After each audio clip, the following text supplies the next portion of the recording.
ഇത് radio Janvani 90.8 megahertz മലയാളത്തിന്റെ മധുരതരംഗം.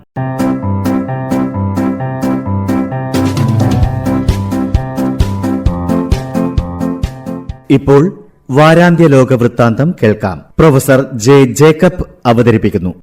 വാരാന്ത്യ ലോക വൃത്താന്തം.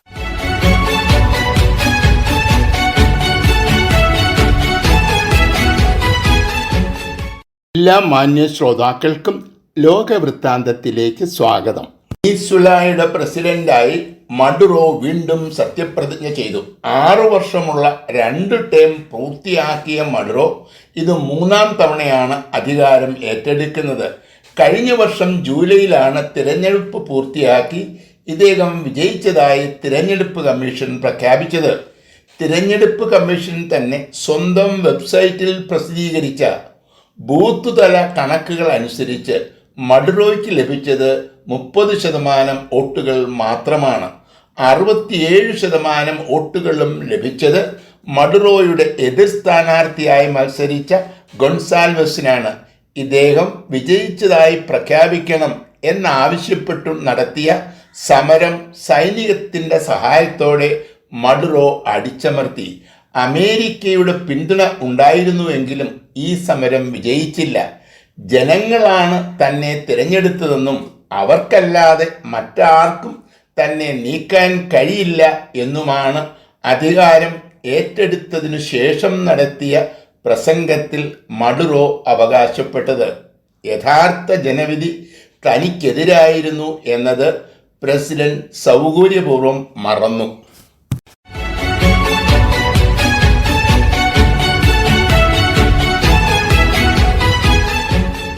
പണം കൊടുത്ത് ലൈംഗിക അപവാദ കേസ് ഒതുക്കി എന്നൊരാരോപണം നിയുക്ത പ്രസിഡന്റ് ഡൊണാൾഡ് ട്രംപിന്റെ പേരിൽ ഉണ്ടായിരുന്നു. പരാതിക്കാരിയായ സ്ത്രീക്ക് പണം നൽകിയ വിവരം കണക്കുകളിൽ വരാതിരിക്കാൻ രേഖകളിൽ കൃത്രിമം കാട്ടി എന്നായിരുന്നു ആരോപണം. ട്രംപ് കുറ്റം നിഷേധിച്ചുവെങ്കിലും കുറ്റം തെളിഞ്ഞതായി കോടതി കണ്ടെത്തി. എന്നാൽ കേസ് ജനുവരി 10 മാറ്റുകയും അന്ന് ശിക്ഷ വിധിക്കുമെന്ന് കോടതി പ്രഖ്യാപിക്കുകയും ചെയ്തു. താൻ നിയുക്ത പ്രസിഡന്റ് ആണെന്നും ശിക്ഷ വിധിക്കുന്നത് മാറ്റിവെക്കണമെന്നുമുള്ള ട്രംപിന്റെ ആവശ്യം കോടതി അംഗീകരിച്ചില്ല. അമേരിക്കയുടെ രാഷ്ട്രത്തലവനെതിരെയുള്ള ക്രിമിനൽ കേസുകൾ നിലനിൽക്കില്ല എന്ന വാദമാണ് ട്രംപ് ഉന്നയിച്ചത്. എന്നാൽ ഈ വാദം തള്ളി ന്യായാധിപൻ കേസ് തീർപ്പാക്കി. നിയമം അനുശാസിക്കുന്ന ജയിൽവാസമോ പിഴയോ വിധിച്ചില്ല. അതേസമയം പ്രതിയെ കുറ്റവിമുക്തനാക്കാനും ഈ ന്യായാധിപൻ തയ്യാറായില്ല. കുറ്റവാളിയായി അധികാരമേൽക്കുന്ന അമേരിക്കയിലെ ആദ്യത്തെ പ്രസിഡന്റായി ചരിത്രം ഡൊണാൾഡ് ട്രംപിനെ രേഖപ്പെടുത്തും.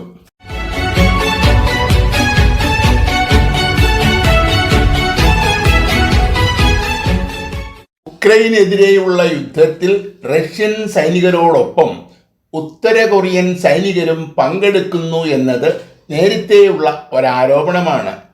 ഈ സൈനികർക്കു പകരമായി ആണവായുധങ്ങൾ നിർമ്മിക്കുന്നതിനുള്ള സാങ്കേതിക വിദ്യ റഷ്യ ഉത്തര കൊറിയയ്ക്ക് നൽകുന്നു എന്നാണ് വിലയിരുത്തൽ.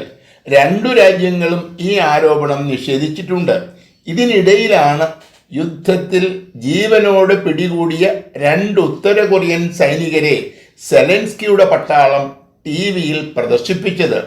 റഷ്യയുടെ കസ്റ്റഡിയിലുള്ള ഉക്രൈൻ സൈനികരെ മോചിപ്പിക്കാൻ ഉത്തര Korean president Kim Jong Un ഇടപെടണം എന്നാണ് സെലൻസ്കി ആവശ്യപ്പെടുന്നത്.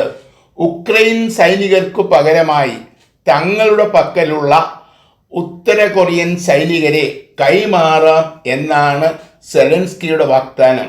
1 ലക്ഷം ഉത്തര കൊറിയൻ സൈനികർ റഷ്യൻ സൈന്യത്തോട് ചേരാൻ തയ്യാറെടുക്കുന്നു എന്ന വാർത്തകൾക്കിടയിലാണ് സൈനിക കൈമാറ്റത്തെക്കുറിച്ചുള്ള ഈ വാർത്തകൾ വരുന്നത്. സൈനികരെ കൈമാറുന്നതും പകരമായി ഉത്തര കൊറിയയ്ക്ക് വിനാശകാരിയായ സാങ്കേതിക വിദ്യ കൈമാറുന്നതും വലിയ ഉത്കണ്ഠയോടെയാണ് ലോകം കാണുന്നത്.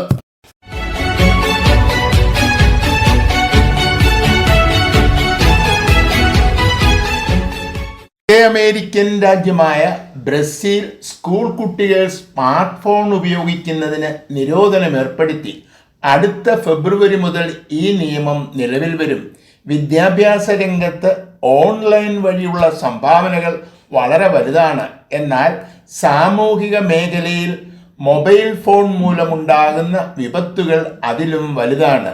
നിരന്തരം സ്മാർട്ട് ഫോൺ ഉപയോഗിക്കുന്ന കുട്ടികൾക്ക് പലതരത്തിലുള്ള ആരോഗ്യ പ്രശ്നങ്ങൾ ഉണ്ടാകുമെന്ന് നേരത്തെ തന്നെ ഡോക്ടർമാർ മുന്നറിയിപ്പ് നൽകിയിട്ടുണ്ട്.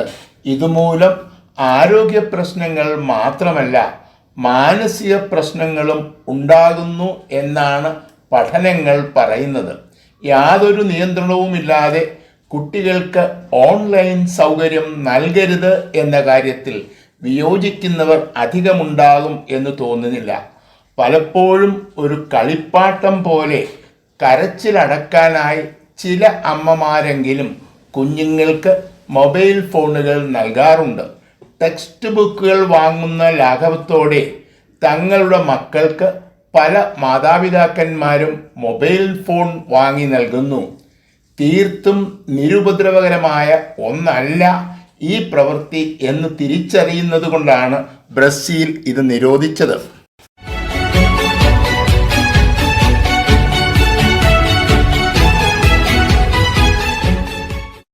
ബ്രഹ്മശ്രീ ഗോവൻ സ്വാമിയുടെ സമാധിയുമായി ബന്ധപ്പെട്ട് സമൂഹത്തിൽ ഉയർന്നു വരുന്ന ചോദ്യങ്ങൾ വളരെ ഗൗരവമുള്ളതാണ്.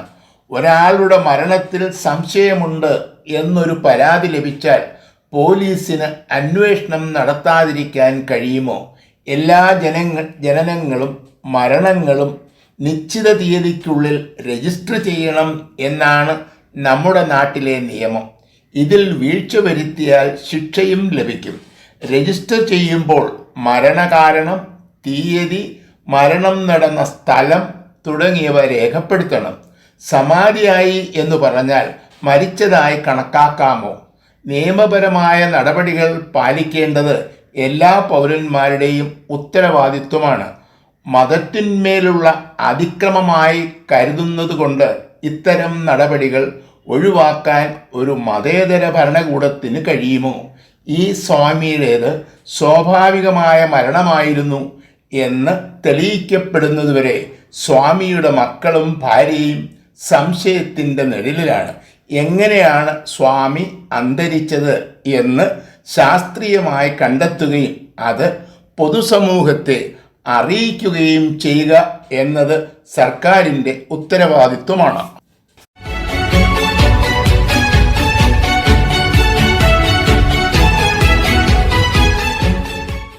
ഇന്ത്യ ബംഗ്ലാദേശ് അതിർത്തിയിൽ 5 പ്രധാനപ്പെട്ട സ്ഥലങ്ങളിൽ കമ്പിവേലി കെട്ടാനാണ് ഭാരത സർക്കാരിൻ്റെ തീരുമാനം. കഴിഞ്ഞ ആഴ്ചയിൽ ഇതിനുള്ള പ്രാരംഭ പ്രവർത്തനങ്ങൾ തുടങ്ങുകയും ചെയ്തു.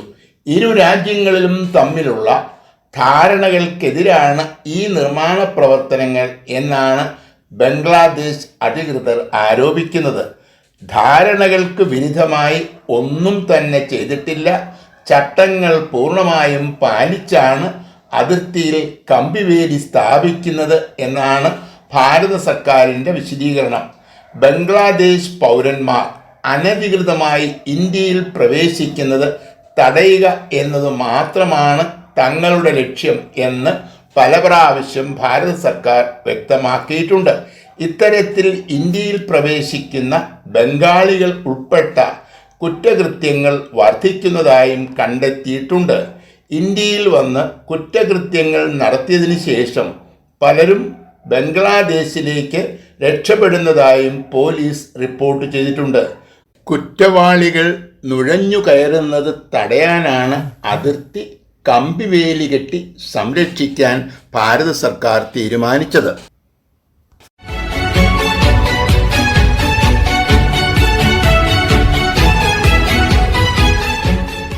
ഹമാസ് ഇസ്രായേൽ യുദ്ധം അവസാനിപ്പിക്കുന്നതിനുള്ള ചർച്ചകൾ വിജയിച്ചു എന്നാണ് റിപ്പോർട്ടുകൾ സൂചിപ്പിക്കുന്നത്.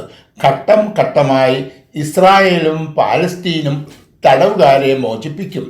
1-ാം ഘട്ടം പൂർത്തിയാകുമ്പോൾ വീണ്ടും ചർച്ചകൾ നടത്തും.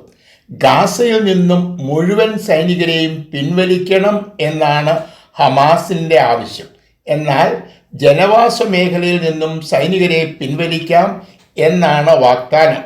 ഗാസ നഗരത്തിൻ്റെ പുനർനിർമ്മാണത്തിന് സഹായിക്കാമെന്ന് ഇസ്രായേലും സമ്മതിച്ചിട്ടുണ്ട്.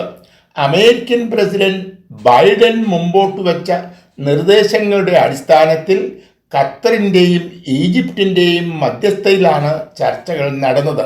നേരത്തെ തന്നെ ചർച്ചകൾ ആരംഭിച്ചിരുന്നു എങ്കിലും സമവായത്തിൽ എത്താൻ കഴിഞ്ഞില്ല. ബൈഡൻ സ്ഥാനമൊഴിയുന്നതിന് മുമ്പ് വെടിനിർത്തൽ പ്രഖ്യാപിക്കണം എന്ന ലക്ഷ്യത്തോടെയാണ് ഒരാഴ്ച മുമ്പ് ചർച്ചകൾ വീണ്ടും ആരംഭിച്ചത്. ഈ ചർച്ചകളുമായി സഹകരിച്ചതിന് ബൈഡൻ നിയുക്ത പ്രസിഡന്റിനോട് നന്ദി രേഖപ്പെടുത്തി. ബൈഡൻ അധികാരമൊഴിയുന്ന ജനുവരി 20 വെടിനിർത്തൽ നിലവിൽ വരും എന്നാണ് പ്രതീക്ഷിക്കുന്നത്.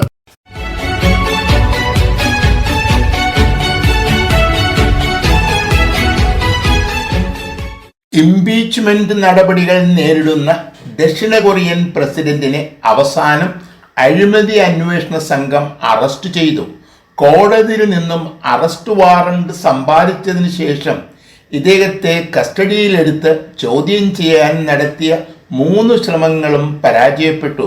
പ്രസിഡന്റിന്റെ സംരക്ഷണ സേനയുടെ എതിർപ്പ് മൂലമാണ് അന്വേഷണ സംഘത്തിന്റെ ദൗത്യം പരാജയപ്പെട്ടത്. ഇക്കുറി പോലീസുമായിട്ടാണ് പ്രസിഡന്റിനെ പിടികൂടാൻ അന്വേഷണ സംഘം എത്തിയത്. സംഘർഷം ഒഴിവാക്കാനാണ് താൻ അറസ്റ്റിനു വഴങ്ങിയതെന്ന് ഉൻ സിക്യോൾ തന്നെ വിശദീകരിച്ചു. പട്ടാള നിയമം പ്രഖ്യാപിച്ചു എന്നതാണ് ഇദ്ദേഹത്തിനെതിരെയുള്ള പ്രധാനപ്പെട്ട കുറ്റം. ജീവപര്യന്തം തടവോ വധശിക്ഷയോ ലഭിക്കാവുന്നതാണ് ഈ കുറ്റം. ദക്ഷിണ കൊറിയയുടെ ചരിത്രത്തിൽ ആദ്യമായിട്ടാണ് അധികാരത്തിലിരിക്കുന്ന ഒരു പ്രസിഡന്റിനെ കസ്റ്റഡിയിലെടുത്ത് ഉദ്യോഗസ്ഥന്മാർ ചോദ്യം ചെയ്യുന്നത്. 48 മണിക്കൂറാണ് കോടതി അനുവദിച്ചിരിക്കുന്നത്. ഈ കാലാവധി നീട്ടണമെങ്കിൽ കോടതിയുടെ ഉത്തരവ് നേടണം എന്നാണ് നിയമം. അമേരിക്കയുടെ അടുത്ത അനുയായിയാണ് ഉൻ സിക്യോൾ. എന്നാൽ ഉത്തര കൊറിയയും ചൈനയുമായി ഇദ്ദേഹം അകലം പാലിക്കുന്നു.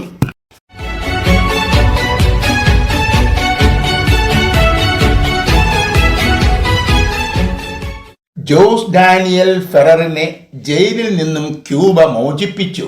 മനുഷ്യാവകാശ പ്രവർത്തകനായ ഇദ്ദേഹത്തെ ഗവൺമെന്റ് വിരുദ്ധ പ്രവർത്തനം നടത്തി എന്നാരോപിച്ചാണ് ക്യൂബൻ സർക്കാർ ആദ്യം ജയിലിൽ അടച്ചത്.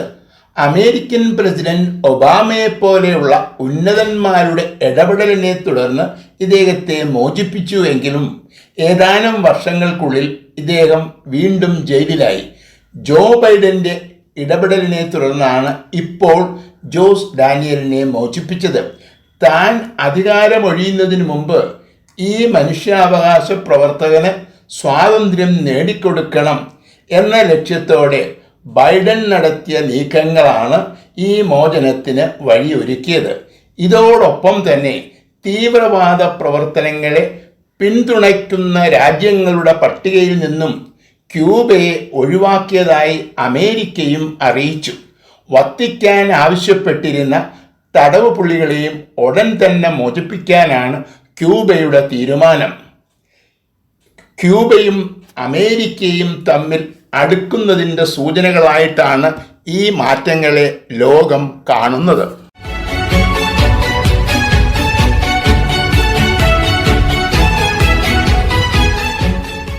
ഒരു സമഗ്ര പങ്കാളിത്ത ഉടമ്പടിക്ക് ഇറാനും റഷ്യയും തയ്യാറെടുക്കുന്നു എന്നാണ് റിപ്പോർട്ട്. റഷ്യ ഉക്രൈൻ യുദ്ധത്തിൻ്റെ പശ്ചാത്തലത്തിലാണ് റഷ്യയും ഇറാനും തമ്മിലുള്ള ബന്ധങ്ങൾ ശക്തി പ്രാപിച്ചത്. യുദ്ധം ആരംഭിച്ചതിന് ശേഷം പുടിൻ സന്ദർശിച്ച ആദ്യത്തെ വിദേശ രാജ്യമാണ് ഇറാൻ. ഇറാൻ നിർമ്മിക്കുന്ന ഷഹീദ് ഡ്രോണുകൾ റഷ്യ വ്യാപകമായി ഉക്രൈനെതിരെ ഉപയോഗിക്കുന്നു. റഷ്യയുമായി സൗഹൃദം വർദ്ധിക്കുന്നതിനനുസരിച്ച് അമേരിക്കയുമായുള്ള അകലം വർദ്ധിക്കുകയാണ്. അമേരിക്ക ഏർപ്പെടുത്തിയിട്ടുള്ള സാമ്പത്തിക ഉപരോധം മൂലം ഇപ്പോൾ തന്നെ ഇറാൻ വലിയ പ്രതിസന്ധിയിലാണ്. ലബനോണിൽ ഹിസ്ബുള്ളയും പാലസ്തീനിൽ ഹമാസും സിറിയയിൽ ആസാദും ഇറാന്റെ സഖ്യകക്ഷികളാണ്. ഇവരെല്ലാം പരാജയപ്പെട്ടതോടെ മധ്യ ഏഷ്യയിൽ ഇറാൻ ഒറ്റപ്പെട്ടിരിക്കുകയാണ്.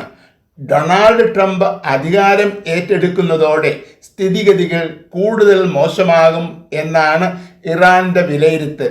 ഈ പ്രതിസന്ധിയെ അതിജീവിക്കാനാണ് റഷ്യയുമായുള്ള സഹകരണം എല്ലാ മേഖലകളിലേക്കും വ്യാപിപ്പിക്കുവാൻ ഇറാൻ തീരുമാനിച്ചത്. അമേരിക്കയ്ക്കെതിരായി റഷ്യയുടെ നേതൃത്വത്തിൽ ഇറാൻ, ചൈന, ഉത്തര കൊറിയ തുടങ്ങിയ രാജ്യങ്ങൾ അണിനിരക്കുകയാണ്. വാരാന്ത്യ ലോക വൃത്താന്തം.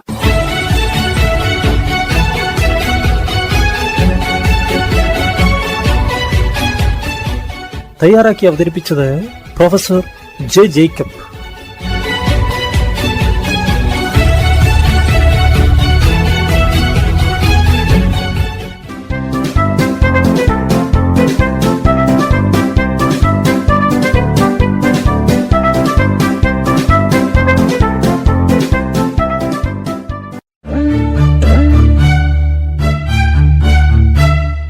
നിങ്ങൾ കേട്ടുകൊണ്ടിരിക്കുന്നത് ജൻവാണി 90.8 കമ്മ്യൂണിറ്റി FM.